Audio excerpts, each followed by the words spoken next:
Hello students, आपका फिर से हमारे चैनल में स्वागत है। आज हम कारक के विषय में पढ़ेंगे। चलिए शुरू करते हैं। कारक। सबसे पहले हम कारक की परिभाषा देखेंगे। संज्ञा या सर्वनाम के जिस रूप से वाक्य के किसी दूसरे शब्द के साथ उसका संबंध जाना जाए उसे कारक कहते हैं। यानी संज्ञा या सर्वनाम के जिस रूप से वाक्य के यानी जो भी आपको संज्ञा या सर्वनाम दिया है उसके साथ या उसके जिस रूप से वाक्य के किसी दूसरे के साथ उसका संबंध बताया जाता है ना, तो उसे सर्वनाम कहते हैं। जैसे कि राम ने खाना खाया, तो यहाँ पर राम जो है वो संज्ञा शब्द है। खाना खाया, खाना खाया जो है वो यहाँ पर क्रिया दी हुई है, यानी सेंटेंस का बाकी का भाग है। तो खाना खाया और राम के साथ जो संबंध बीच में बताया जा रहा है, जैसे ने यानी खाना तो खाया लेकिन किसने खाया? राम ने खाया। तो यहाँ पर जो संबंध बीच में ने शब्द जो आ रहा है तो उसे ही हम कारक कहेंगे। कारक के 8 भेद होते हैं। कारक और कारक चिन्ह। सबसे पहला आएगा 8 भेद। मैंने आपको बताया कारक के 8 भेद होते हैं। पहला भेद है कर्ता। कर्ता, यहाँ पर कारक चिन्ह लगता है। जहाँ पर कर्ता कारक होता है उसमें ने लगता है। कर्म कारक, जहाँ पर कर्म कारक होता है उधर को होता है। कर्ण कारक यानी से या के द्वारा, किसी के द्वारा कोई कार्य जहाँ पर किया जा रहा है, जहाँ पर के द्वारा शब्द आता है या फिर से आता है तो वहाँ पर कर्ण कारक होता है। नेक्स्ट होता है संप्रदान कारक, यानी को या फिर के लिए, किसी के लिए, यानी जहाँ पर भी के लिए शब्द आएगा तो वहाँ पर संप्रदान कारक होता है। अपादान कारक यानी से जुदाई, यानी जहाँ पर जुदाई का भाव प्रकट होता है, अलग होने का भाव प्रकट होता है, वहाँ पर अपादान कारक होता है।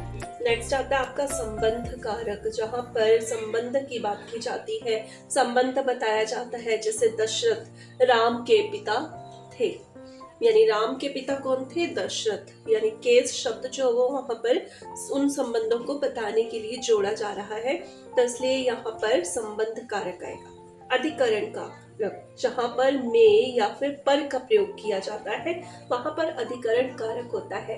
तो लास्ट आता है आपका संबोधन। संबोधन यानी संबोधित करना, किसी को पुकारना, जैसे हे, अरे, अरे सीता, भो। तो जहां पर भी शब्द आते हैं वहां पर संबोधन कारक होता है। चलिए उदाहरण के द्वारा मैं आपको कारक समझाती हूँ। पहला सेंटेंस है हमारा राम ने खाना खाया, यानी राम जो है, राम खाना खा रहा है। किसने खाना खाया? राम ने खाना खाया। तो यहाँ पर ने कारक चिन्ह आ रहा है, ठीक है। जहाँ पर भी ने कारक चिन्ह आएगा वहां पर कर्ता कारक आएगा। यहाँ पर कर्ता कारक है। माँ बच्चे के लिए फल लाती है, माँ बच्चे के लिए फल ला रही है।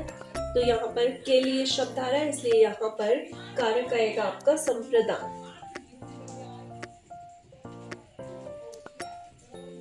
बच्चे मेज पर बैठे हैं, जहां पर भी आपको पहले ही बताया था कि में और पर आता है, वहां पर अधिकरण कारक आता है, तो इसलिए यहाँ पर अधिकरण कारक है।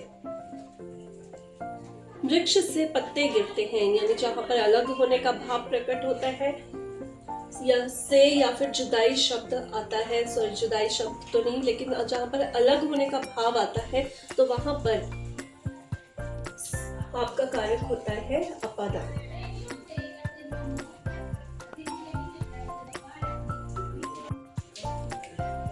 नेक्स्ट है पुलिस के द्वारा चोर पकड़ा गया।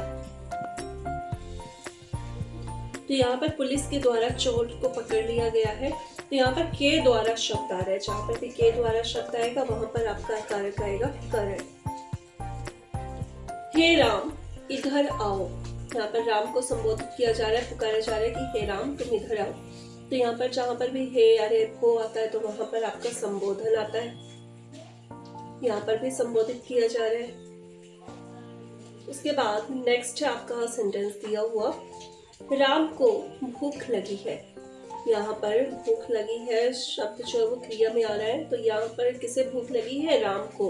तो ये जो को शब्द है कर्ता ने कर्म को, तो यहाँ पर आपका कर्म कारक आ जाएगा। और लास्ट सेंटेंस है हमारा, राम अयोध्या के राजा थे।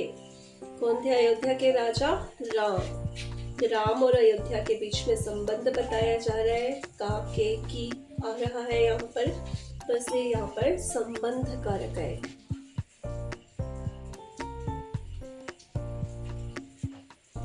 तो ये थे कारक। आई होप आपको अच्छे से समझ आ गए होंगे। तो वीडियो को लाइक करें, शेयर करें, कमेंट करें, चैनल को सब्सक्राइब करें। धन्यवाद।